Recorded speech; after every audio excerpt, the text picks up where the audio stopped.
temporada. Depois caiu de produção. Mas eu acho que nessa dificuldade aí, eu acredito que ele pode começar como um 9. Eu acho que o Paulinho vai na esquerda. Eu acho que o Paulinho vai na esquerda, Flaco no meio, Estevão na direita e o Veiga centralizado. O Abel gosta muito do Flaco. Ele tem aquela jogada aérea buscando o Flaco como referência. Eu acho que vai Paulinho na esquerda, Estevão na direita e ele centralizado. Agora a gente pula pro Gabigol. Vai jogar na dele, ali dentro da área o 9, pra fazer né? gol. Vai né? jogar Não de tem novo. conversa. Esse é o 9. E se ele jogar o que ele jogou com Dorival. Não, lá com o Dorival também, mas principalmente Jorge com o Jorge Jesus. Jesus 2019. Não, mas ele não tem o mesmo time que vai fazer a bola chegar do jeito que chegava. Mas ele é muito né? bom, Fernandinho. Ele sozinho, você acha que consegue carregar? Bom. A bola chegando, ele resolve. Então, Aí isso que é o problema. A bola chega... É igual o Roberto no Corinthians. Pô, só chegava paralelepípedo não pro cara, né? Não tô comparando um com o outro. Tô dizendo, melhor. o paralelepípedo que chega pra um pode chegar pra outro. Não, ele é muito melhor. Mas acho que o Cruzeiro tem é melhor, não há muito dúvida. O Cruzeiro tem jogador, Fernandinho. Tem o Matheus Pereira, por exemplo. Lucas Silva tem um bom passe também. Tem jogadores capazes de colocar a bola. Então ele não vai estar sozinho. Gabigol. O que eu queria dizer é que se o Gabigol jogar o que ele jogou nessas temporadas aí com o Dorival e com o Jorge Jesus, ele vai ser a melhor contratação da janela. Melhor que o Paulinho. Você acha? Aí sim. O Gabigol voltando a essa fase que nós estamos vendo aí, sem dúvida. Ele pode voltar para a seleção brasileira, se bem que o Paulinho também tem condição disso. Mas como 9, eu não entendo até hoje porque o Flamengo abriu mão de um jogador como o Gabigol. Ele é muito É mais ou bom. menos um caso do Dudu? Quase isso. Acho que o ambiente estava... Quis viver do resultado e não quis respeitar a hierarquia. O Marcos Braz, antes de sair lá do comando do Flamengo, que era o homem forte do futebol, ele meio que deixou nas entrelinhas. Eu tive problema com ele, eu me acertei, não sei o que lá. Sabe até onde se acertou. É melhor sair tudo limpinho, legal, mas a realidade, acho que é um caso que se assemelha ao do Dudu. Tudo ficou muito desgastado também, né? Teve o caso do doping que a gente está esquecendo, O caso né? do doping. O comportamento dele também. O comportamento, né, Fernandinho? Não é nem ser culpado ou não. Comportamento relatado... Não, ele não é culpado de doping, ele é culpado de dificultar a coleta do doping. Exatamente. Aí tinha dado certo, aí reverteu, vai começar tudo de novo. Esse comportamento aí acho que mostra O Gabigol, um pouquinho... você acha que foi a mesma situação do Dudu? Um cara que ganhou muito e não entendeu, achou que ele estava maior do que quem estava mandando, ele achou que estava por cima. Fala, galera do Verdão, bora reagir a mais um vídeo aqui do Donos da Bola, analisando o mercado da bola do Palmeiras, dos times paulistas. Dudu hoje foi apresentado, né, ao Cruzeiro, um jogador aí que tem história no Palmeiras. Acho só estranho a saída tá com esses mimimi que a gente tá vendo aí. É um jogadoraço, tá marcado na história do Palmeiras e eu acho que não deveria ter acontecido essas reviravoltas. Mas quem sou eu na fila do pão, né? Vamos ver o que a imprensa tem a dizer aí do Verdão. Deixa o likezão, se ainda não é inscrito, dá essa moral aí pra gente, se inscreva no canal e bora pro game. Em cima da carne seca e dançou. Mas o problema do Gabigol é um pouco diferente do Dudu, porque aí, para mim, não é rendimento. O Gabigol estava entregando. O problema foi que o Tite levou para o lado pessoal a relação do jogador e do treinador. Porque ele tinha bola para jogar no Flamengo. Principalmente depois que o Pedro machucou. Só o Tite ou a direção também? Não, o Tite primeiro e depois respaldado pela direção. E para mim, inclusive, o Landim perdeu a eleição em função desse problema de liberar um jogador do tamanho do Gabigol. Com anúncio de estádio e tudo mais, né? Foi, Deveria o Gabigol ter força, depois né? foi campeão da Copa do Brasil, foi pro microfone, falou que Acertou estava na escolha saindo, do treinador. falou do treinador, falou da diretoria, e isso pesou para mim, inclusive no momento da eleição.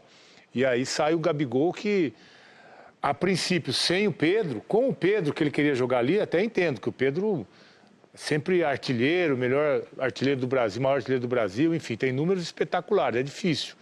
Mas sem o Pedro, quando o Pedro se machucou, não colocar o Gabigol, não tem justificativo. O Carlinhos no lugar, né? O Carlinhos não tem E justificativo. o Gabigol nessa daí vai para brilhar também, vocês? Eu acho que vai. Eu acho que o Gabigol vai jogar junto com o Caio Jorge no ataque do Cruzeiro. Eu acho que o Gabigol vai jogar meio que como um segundo atacante, flutuando um pouco mais, com o Caio Jorge mais à frente, sendo aí o centroavante, o cara que puxa a zaga, o cara que vai brigar por pivô. Eu acho que o Gabigol pode jogar como ele jogou com o Pedro, quando o Dorival colocou ele e o Pedro naquele Flamengo campeão da Libertadores e da Copa do Brasil de 2022, e também como ele jogou algumas vezes no Santos, quando o Santos tinha ele, Ricardo Oliveira e o Lucas Lima. Ele jogando ali, fazendo uma tabelinha com o Ricardo Oliveira. Eu acho que tem tudo para dar certo.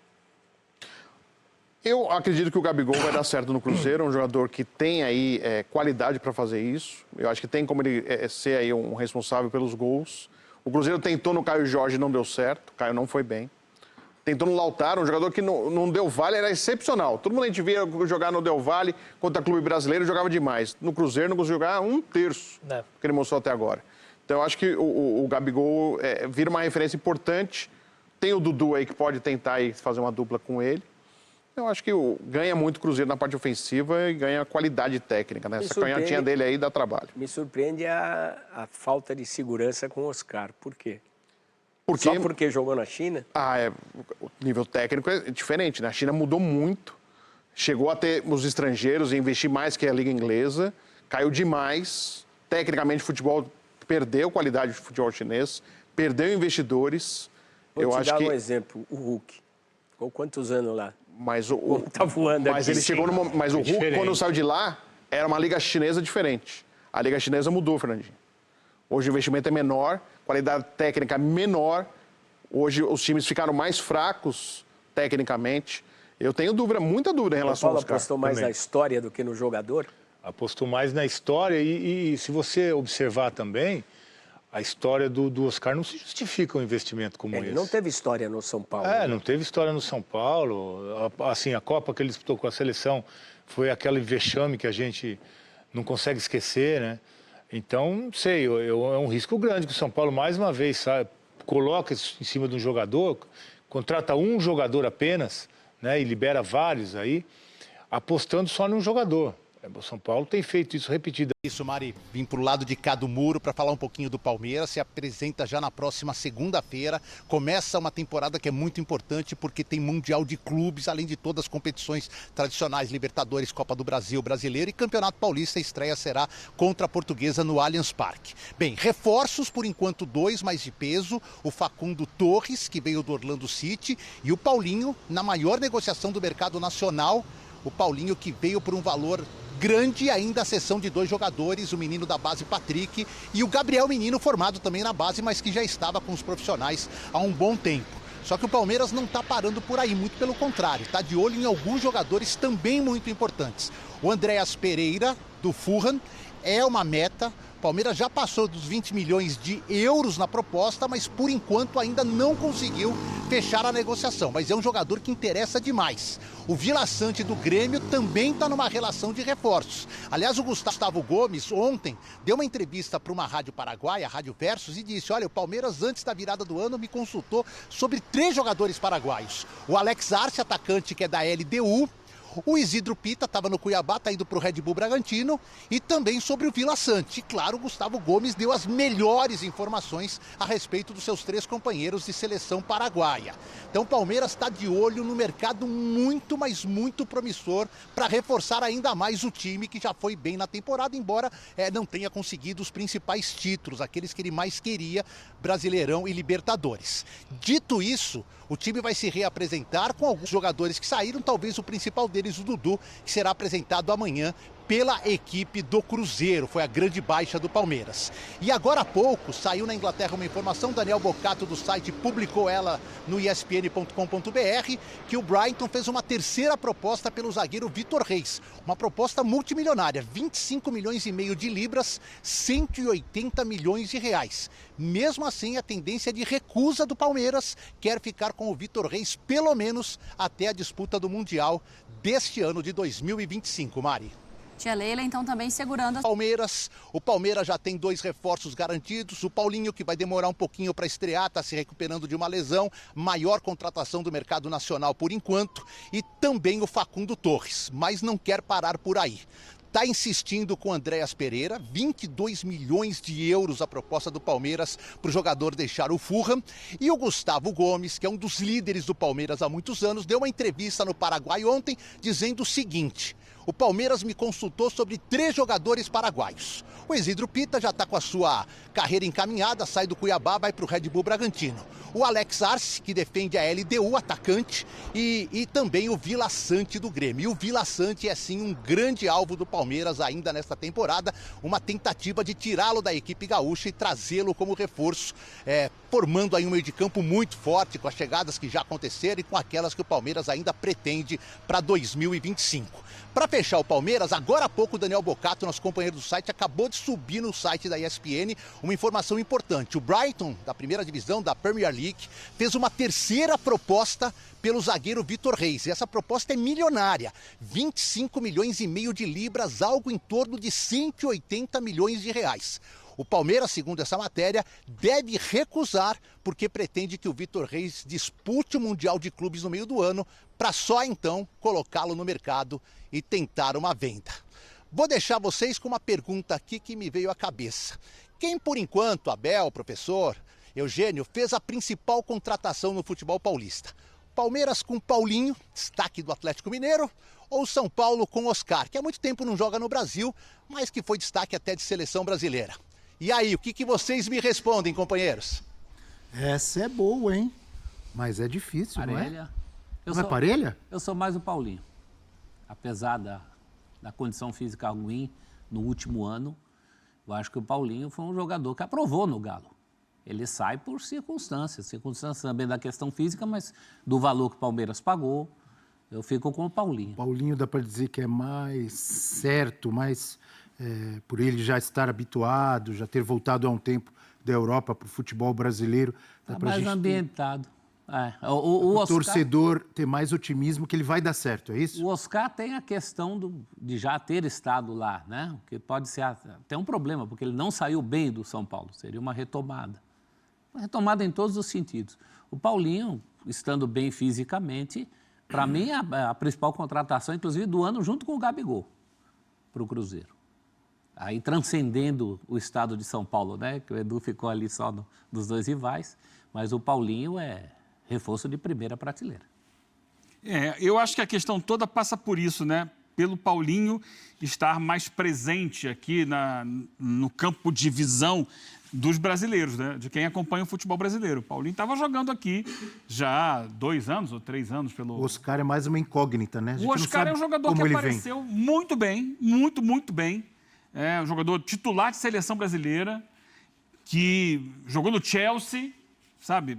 Estava jogando e performando, né, no principal centro, né, no principal campeonato de clubes do mundo, lá, nacional de clubes do mundo.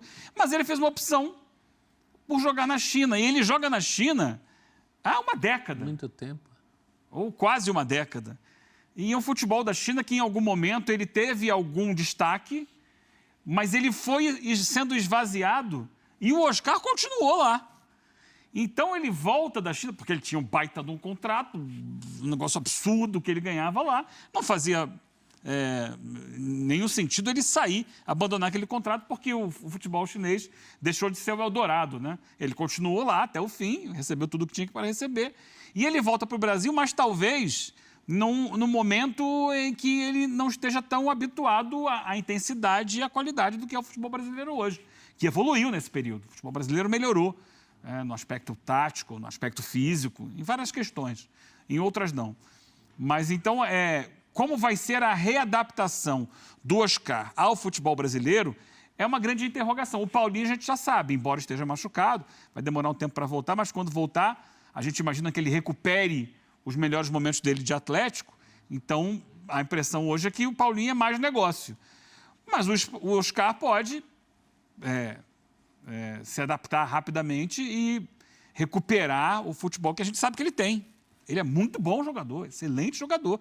O Oscar era do trio. Lucas, Oscar e Neymar. Era o trio daquela seleção brasileira de base que subiu, chegou até a seleção principal e estava lá presente naquela Copa do Mundo de 2014, que teve um desfecho muito ruim para a seleção brasileira. Só o Rafa Benítez não gostava do Oscar, deixou ele fora daquele jogo Corinthians e Chelsea. O Tite agradece até hoje, porque o Oscar ali estava num momento até pré-China, né? É um jogadoraço. E para a Isso função... 12 anos atrás, né? E para a função que o Zubeldia quer, o Oscar vai ser muito importante. Ele vem para ser o tal do enganche. Né? Então, pro time do São Paulo, ele pode render muito. Mas como a gente está colocando no campo das individualidades, eu fico com a impressão mais recente do Paulinho. Recente de últimas temporadas. O Palmeiras é um time que cria muitas... Primeiro que é um time pronto e um time que cria muitas chances, né? Que faz muitos gols e que também perdeu muitos gols. Ele fez muitos gols. O grande problema foram os gols perdidos, né? Nessa temporada que passou agora. O Palmeiras foi o time que mais criou situações de gol. Uma brecha boa para o Paulinho entrar. Não as converteu. Não é? Eu acho que enquanto tiver Estevão e Paulinho, talvez o Palmeiras nem sinta tanto a diferença, a falta desse tal 9. Que vai ter por pouco tempo Dá os para dois ter juntos, jogo, né? é que vai ter por pouco tempo. Aí na hora que o Paulinho Estevão demora para sair- voltar e quando ele estiver voltando, se adaptando, o Estevão sai. Mas vai ser interessante ver o Paulinho com o Estevão. Talvez no Mundial de pouco Clubes. tempo, Os dois juntos. que é o que interessa. Obviamente agradecendo ao amigo Eduardo Afonso, que trouxe as informações ao vivo de São Paulo e Palmeiras.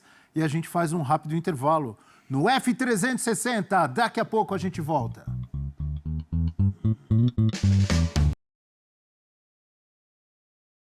É isso aí, galera do Verdão. O Andreas Pereira muito próximo de ser anunciado aí no Palmeiras, né, galera?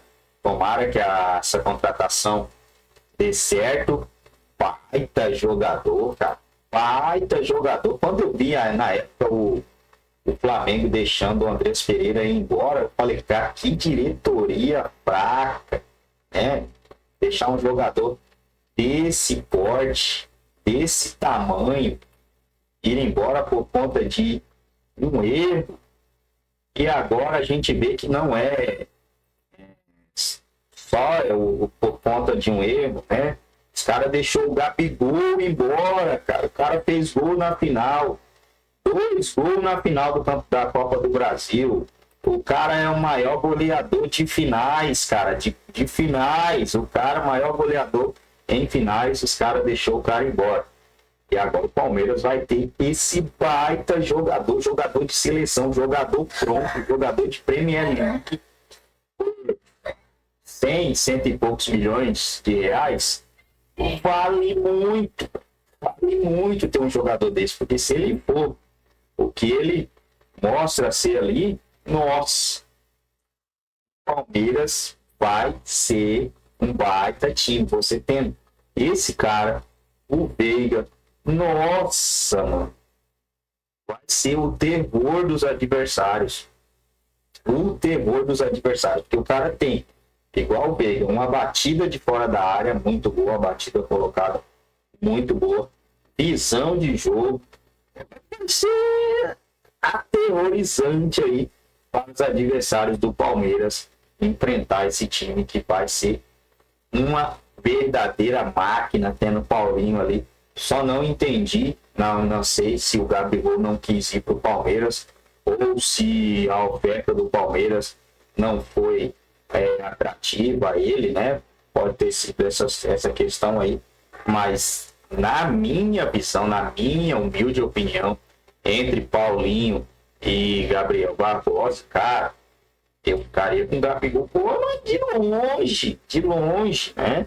E eu, sendo o Gabigol, eu ficaria com o Palmeiras também de longe, mas muito longe. O Cruzeiro é um time que promete, o Palmeiras já é um time, né? E eu vi os últimos gols do Gabigol, foi a lá 2019. Por quê? Porque o Felipe Luiz é um cara que tem o mesmo estilo de jogo quase, né, do Jorge Jesus.